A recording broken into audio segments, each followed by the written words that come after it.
अस्सलाम वालेकुम, welcome to my kitchen. उम्मीद है आप सब लोग खैरियत से होंगे। आज जो रेसिपी मैं आपके साथ शेयर करूंगी वो मेरा भतीजा ज़ोयार बताएगा, क्योंकि वो एक प्रोफेशनल शेफ़ है। उसी के तरीके से मैंने गाजर का हलवा भी बनाया था। आज जब मैं उसके घर आई तो मैंने सोचा, वो ये बना रहा था कपकेक, तो मैंने सोचा मैं आज ये वीडियो बना लूँ और आपके साथ शेयर करूँ। जो आप जब ये घर में बनाएंगे तो आपको पता चलेगा कि कितना आसान और कितने मज़ेदार ये आपके कपकेक बनेंगे। ये मेरा भतीजा है ज़ोयार। ये आगे जो सारी जो रेसिपी है वो आपको बताएगा अपने अल्फाज में, और आपको बहुत ही मज़ा आएगा इस रेसिपी को अपने घर में ट्राई करके। थैंक यू सो मच फूफो कि आपने मुझे मौका दिया कि मैं आपके चैनल पे एक अपनी छोटी सी रेसिपी शेयर कर सकूं। आज जो हम रेसिपी बना रहे हैं वो बेसिक कपकेक्स की रेसिपी है। ठीक है, कपकेक्स बहुत तरह के होते हैं, लेकिन ये बेसिक रेसिपी है। अगर आपको बेसिक रेसिपी आती है आप हर तरह के कपकेक बना सकते हैं। ये जो मेरे पास इंग्रेडिएंट्स पड़े हुए हैं ये सारे आप इजीली घर में अवेलेबल होते हैं, हर इंसान के पास होते हैं और हर बंदा बना सकता है। ठीक है, मैं आपको सबसे पहले इंग्रेडिएंट्स बताऊंगा और मेजरमेंट्स भी मैं इसके साथ बताऊंगा। ठीक है, ये मेरे पास जो है ये फ्लोर है, ये मैंने 136 ग्राम लिया है। ठीक है, और ये ऑयल है जो 136 ml है। ये दो तरह की शुगर है, मतलब इसमें हाफ जो है वो ब्राउन शुगर है और हाफ जो है वो रेगुलर शुगर है। इसकी क्वांटिटी भी 136 ग्राम है, दोनों शुगर की मिला के। ठीक है, ये 4 अंडे हैं और ये 10 ग्राम बेकिंग पाउडर है। ये 36 ग्राम जो है ये कोको पाउडर है। यहाँ पे मैं आपको एक बात बताता चलूँ कि ये जो सा कोको पाउडर है ये 36 ग्राम है। इसको बैलेंस करने के लिए इस 136 ग्राम मैदा में से मैंने 36 ग्राम जो मैदा है उसको माइनस करके उसमें 36 ग्राम कोको पाउडर डाला है, तो ये इसकी जो मेजरमेंट है वो इक्वल हो गई है। ठीक है, ये जो मेरे पास है लेमन एसेंस पड़ा हुआ है, ये 5 ml हमने यूज़ करना है। ठीक है, आप इसमें चॉकलेट एसेंस यूज़ कर सकते हैं, आप इसके अंदर बटर एसेंस यूज़ कर सकते हैं, आप इसके अंदर वनीला एसेंस यूज़ कर सकते हैं। क्योंकि हमें ये लेमन एसेंस पसंद है इसलिए हम ये यूज़ कर रहे हैं। ठीक है, और ये मेरे पास विप क्रीम है, उसका ये मैंने विप की विप क्रीम ले ली है। ये इसमें जो है तकरीबन इस रेसिपी से आपके 12 कपकेक बन जाएंगे, और जो विप क्रीम इसमें जाएगी वो 100 ग्राम जाएगी। अच्छा, मैं आपको अपने बेसिक कपकेक्स की रेसिपीज़ जो है उसके तमाम इंग्रेडिएंट्स की मेजरमेंट्स बता चुका हूँ। अब जो इस रेसिपी का बेसिक स्टेप है ना, ये सबसे इंपॉर्टेंट है। अगर आपको इस चीज़ के बारे में पता तो आप इजीली कपकेक बड़े अच्छे बना सकते हैं। अच्छा, सबसे पहले मैं क्या करूँगा, जो मैंने आपको 4 अंडे बताए थे वो मैं इसमें डालूंगा। ठीक है, ये मैंने 4 अंडे ले लिए हैं।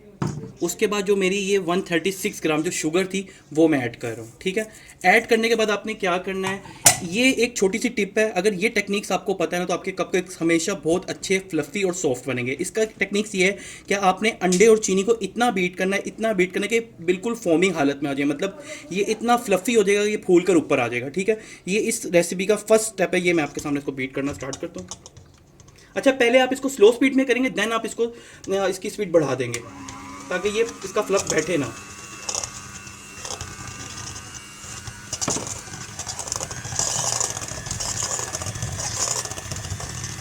तो मैं इसकी स्पीड बढ़ा रहा हूँ। अच्छा, एक और चीज़ मैं बताता चलूँ, आपने इसको स्टील के बॉल में ही करना है।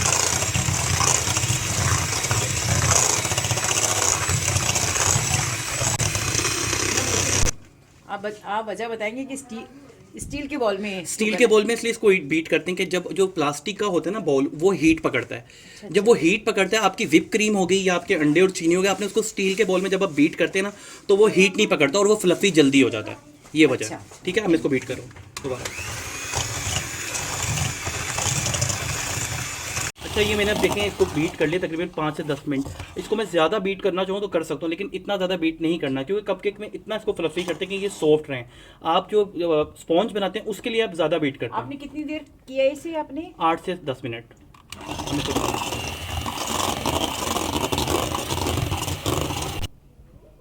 अच्छा, 5 मिनट मैंने अब इसको और बीट कर लिया। अभी ये मैंने बीटर रोका हुआ तो इसकी आपको सही कंसिस्टेंसी नज़र नहीं आ रही, मैं आपको दिखाता हूँ।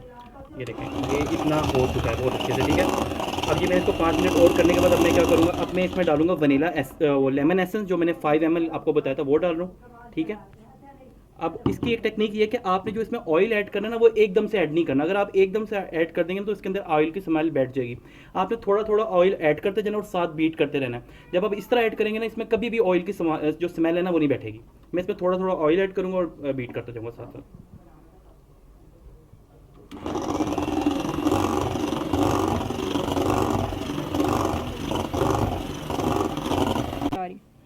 अच्छा मैंने इसमें ऑयल डालने के बाद अच्छी तरह बीट कर लिया। अब आप इसकी कंसिस्टेंसी चेक कर सकते हैं कितनी अच्छी हो गई। अभी मैंने इसमें मैदा ऐड नहीं किया।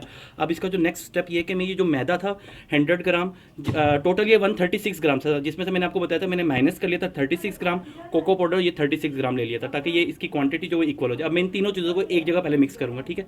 ये मैंने मैदे में ही 36 ग्राम कोको पाउडर डाला, 100 ग्राम जो मैदा था, और ये 10 ग्राम बेकिंग पाउडर ये मैंने इसमें ऐड करा, ठीक है। अब जब आपने ये तीनों चीज़ें ऐड करनी है ना, ऐड करने का इसमें एक तरीका ये नहीं कि आपने एकदम से डाल देना। जब आप एकदम से डालते हैं ना तो इसमें लंग्स बन जाते हैं। आप इसमें थोड़ा थोड़ा मैदा ऐड करेंगे और हल्का हल्का बीट करते जाएंगे, ठीक है। ये मैं आपके सामने भी ऐड कर रहा हूँ, और स्लो स्पीड से आप इसकी स्पीड बढ़ाएंगे, वरना सारी जो इसकी छींटे हुए हैं ना वो आपके ऊपर आएंगी।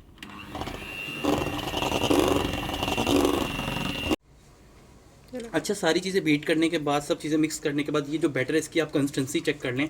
ये इतनी होनी चाहिए, मतलब ज़्यादा थिक ना हो। अगर ये ज़्यादा थिक होगी तो आपके जो कप केक है ना वो हार्ड हो जाएंगे, ठीक है ना। ये मैंने टेस्ट तो बहुत अच्छा है, मैंने चेक हाँ, किया। आप इसका टेस्ट ये इसकी कंसिस्टेंसी इस तरह होनी चाहिए, देख रहे हैं, लिक्विड ही होना चाहिए, ठीक है। अब मैं ये इसको इस आइसक्रीम स्कूपर से इसमें ऐड करूँगा, फिर उसके बाद मैं आपको बताता हूँ अगला स्टेप मैंने क्या करना है। अच्छा, इसको ज़्यादा आपने भरना नहीं है। अगर आप इसको ज़्यादा भर देंगे, जो ये कप केक है ना, जब ये फूलेंगे ना तो ये फट जाएंगे, ठीक है। अब मैं आपको एक ऐड करके दिखाता हूँ। ये आपने अच्छा किया, बता दिया। आइसक्रीम स्कूपर से ये फ़ायदा होता है कि ये आपके बेकिंग ट्रे पे नहीं गिरते। ये देखें, आपने इस तरह उठाया, आपने इस तरह डाला इसके अंदर, ये ईजीली आ गया इसके अंदर। बस एक ही स्कूप आपने भरना है इसमें, एक स्कूप ही भरना है या हाफ ही भरेंगे, ठीक है ना। ये देख लें, ठीक है। ये मैं इस तरह डाल रहा हूँ इसके अंदर। मेरे पास घर में ये जो सिलिकॉन के मोल्ड से ये 5 ही थे, तो मैंने बाकी जो कपकेक्स की पैन है उसमें वो लगा दिया, बटर पेपर लगा दिया। यानी मीठा भी हम अपने हिसाब से कम और ज़्यादा कर सकते हैं। कम और ज़्यादा कर सकते हैं। ये कभी भी नहीं होता कि आपके पास चीज़ नहीं है तो आप ये नहीं बना सकते, वो नहीं बना, हर चीज़ बन सकती है, बस थोड़ी सी टेक्निक्स होती हैं। Very nice. अब जो ये बैटर बच गया, इसके बारे में आपका क्या ख्याल है, इसका क्या किया जाए? अच्छा, ये मैंने कपकेक जो थे सारे फिल कर लिए कपकेक के ट्रे में, ठीक है। उसके बाद मेरा ये बैटर बच चुका था। अब इस ये जो बैटर बचा ना, इससे मैं एक और रेसिपी आपको बताता हूँ, तो बड़ी इजी है। सेम बैटर है, आपने इसको टी केक के पैन में डालना है, ठीक है। इससे मैं बना रहा हूँ चॉकलेट मार्बल केक, ठीक है। वो किस तरह बनेगा मैं आपको बताता हूँ। ये आपने सारा जो बैटर है ये इसमें आपने डाल दिया। अच्छा, मेरी तकरीबन 80% जो रेसिपी है ना वो डन हो चुकी है। अब इसकी बेकिंग होनी है। ये मैंने सारा जो बैटर था वो कपकेक के उसमें ट्रे में फिल कर लिया, मोल्ड्स में, ठीक है। उसके बाद जो बचा था वो मैंने आपको बताया, मैं उसका चॉकलेट टी केक बना रहा हूँ, मार्बल चॉकलेट टी केक। वो कैसे बनेगा ये मैं आपको बताता हूँ। वो जो बैटर बचा था उसके मैंने उसको टी केक के पैन में डाला, नीचे बटर पेपर लगाया, वो बैटर डाला। उसके बाद ये जो है ना, ये कोको पाउडर है। इसकी एक टेक्निक ये है कि अगर आपको थोड़ी सी कड़वाहट नहीं पसंद ना, तो जब आपने इसको मार्बल केक बनाना ना, आप इसमें तकरीबन 1 टेबल स्पून खुद दूध ऐड कर लेंगे, उससे इसकी कड़वाहट जो है ना वो माइल्ड हो जाती है। अब मेरे पास अभी अवेलेबल नहीं था तो मैं यही ऐड कर रहा हूँ। ये मैंने इस तरह करके कोको पाउडर डाला बैटर में। अब मैं इसको इस तरह कर दूंगा, ये ऐसे ऐसे ऐसे और ऐसे, ठीक है ना। आप इसको इस तरह करके ना मिक्स कर देंगे, ये बस ठीक है। अच्छा, ये मैंने जो बैटर था उसके अंदर कोको पाउडर डाला और ऐड कर दिया। इसमें लाइंस जो इतनी प्रोमिनेंट इसलिए नहीं हो रही कि मेरे पास बैटर कम था, लेकिन मैंने आपको एक टेक्निक दी, लेकिन आप ये देखिए इसमें फिर भी लाइंस नज़र आ रही हैं थोड़ी बहुत। अब इसका जो है फाइनल स्टेप वो ये है कि मैंने जो ओवन है उसको प्री हीट कर लिया था 180 टेम्परेचर पे तकरीबन 25 मिनट। अब इन दोनों चीज़ों को मैं सेम टेम्परेचर पे बेक करूँगा। ये जो टाइमिंग है, अगर आपका बैटर ज़्यादा है तो ये 30 से 35 मिनट ले सकता है। जो कप केक है वो आपका 20 मिनट लेंगे 180 टेम्परेचर पे, ठीक है। क्या हम इसे माइक्रोवेव यूज़ कर सकते हैं इसमें? माइक्रोवेव में यूज़ कर सकते हैं, लेकिन जो एक्चुअल रिजल्ट है ना वो एक्चुअल उसी में आता है, जो बेकिंग ओवन होता है, जो मेरे पास इस वक्त है, मैं उसमें लगाऊंगा, ठीक है। मैंने आपको बताया कि मैंने अपने कपकेक्स मोल्ड में डाल दिए और उसको मैंने बैटर डाला, टी केक को डाला मोल्ड में और बैटर डाल दिया था। आपको जैसे मैंने पहले बताया था कि मैंने अपने ओवन को जो है वो प्री हीट किया हुआ था 180 टेम्परेचर पे तकरीबन 25 मिनट। और अब आप जैसा कि देख रहे हैं कि जो मेरे दोनों चीज़ें थी वो ओवन में जा चुकी हैं। अब मैं इसको बेक करूँगा 180 टेम्परेचर पे। तकरीबन जो कप केक है वो 20 मिनट बेक होंगे, जो टी केक है मेरे पास बैटर कम है तो वो भी तकरीबन 25 मिनट लेगा। तो अब इसको मैं बेक कर रहा हूँ, तो आपसे मिलते हैं बाद में। मेरी रेसिपी अच्छा, आप ये देख सकते हैं कि मेरे कपकेक्स बहुत अच्छे से रेडी हो चुके हैं। इसकी जो निशानी है ना कि ये कितने अच्छे रेडी हुए हैं, मैं आपको दिखाता हूँ। इसकी सॉफ्टनेस आप देख सकते हैं। आप ये देखें, ये मैं इसको प्रेस कर रहा हूँ, ये इधर आ रहे हैं और जब छोड़ रहा हूँ वापस अपनी जगह पर आ रहे हैं, ठीक है। मैं आपको एक निकाल कर भी दिखा देता हूँ। ये देखें, ये कितने अच्छे कपकेक बने हैं, माशाल्लाह। आप ये देख सकते हैं। ये अभी भी मैं आपको दिखाता हूँ कि इसकी सॉफ्टनेस आप चेक करें। वेरी गुड, ठीक है। अब मैं आपके सामने इसको प्लेट में निकाल रहा हूँ, ठीक है। ये यहाँ पे रखें, ये देखें। और इस पर आपको कोई ज़रूरत नहीं कि आप इस पर इतनी मेहनत मुशक्क़त करेंगे ये टूटें। ये बड़े इजीली तरीके से निकल जाएंगे इंशाल्लाह, ठीक है। अच्छा, ये मेरे कपकेक बिल्कुल अल्हम्दुलिल्लाह रेडी हो चुके हैं। मैं आपको दिखाता हूँ कि ये मैंने इसको प्लेटिंग कर दी इसकी। ये आप ये देखें कितने सॉफ्ट और कितने अच्छे रेडी हो चुके हैं। मैंने क्या किया, प्लेटर लिया, ओरियो का बिस्किट लिया, उसको चूरा करके डाला और ऊपर कपकेक आपके सामने ही ये देखें आप अच्छे से इसके रेडी हो चुके हैं। अब इसका जो नेक्स्ट स्टेप है वो हमने इसकी फ्रोस्टिंग करनी है। वो कैसे होगी वो हम आपको बताते हैं अभी। अच्छा, ये मैंने आपको बताया था कि मैं इसकी फ्रोस्टिंग करने लगा हूँ। उसके लिए मैंने तकरीबन विपी विप की 100 ग्राम जो है ये ले ली थी विप क्रीम। अब हम इसको बीटर से बीट करेंगे अच्छी तरह। जब ये बीट हो जाएगी फिर हम इसकी फ्रोस्टिंग करते हैं कपकेक्स की।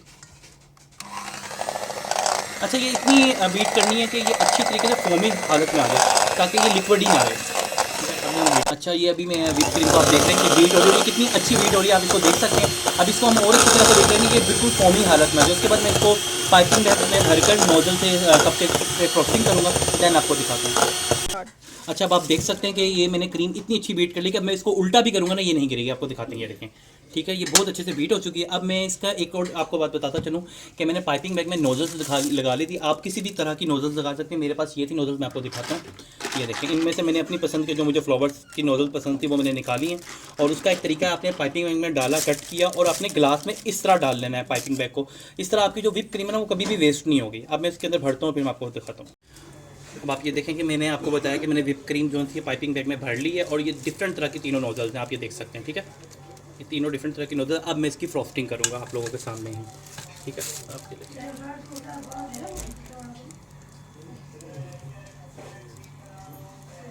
अच्छा, आपने पहले इसको बीच में प्रेस करना है इस तरह, फिर आपने इसको इस तरह करके निकाल लेना है, ठीक है।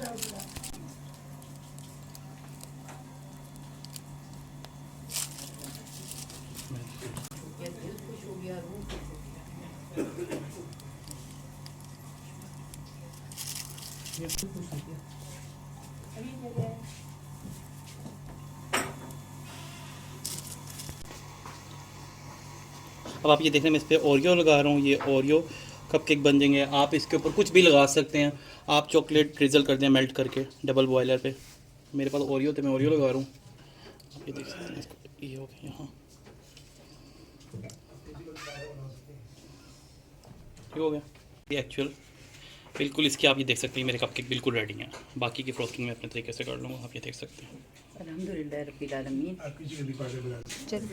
अल्हम्दुलिल्लाह रब्बिल आलमीन। आज की मेरी ये रेसिपी रेडी हो गई अल्हम्दुलिल्लाह रब्बिल आलमीन। इतने अच्छे और इतने यमी ये केक बने हैं कि इन्हें देखकर मेरा दिल खुश हो गया है। आप ज़रूर इसे अपने घर में ट्राई करें। अगर आपको मेरा चैनल अच्छा लगे तो उसे लाइक करें, सब्सक्राइब करें, दिल चाहे तो बेल आइकन भी प्रेस कर दें और अपनी दुआ में मुझे याद रखें। ज़िंदगी रही इंशाअल्लाह तो फिर किसी वीडियो में आपसे मुलाकात होगी और ये रेसिपी आप ज़रूर अपने घर में ट्राई कीजिएगा। अल्लाह हाफिज़, फ़ी अमान अल्लाह।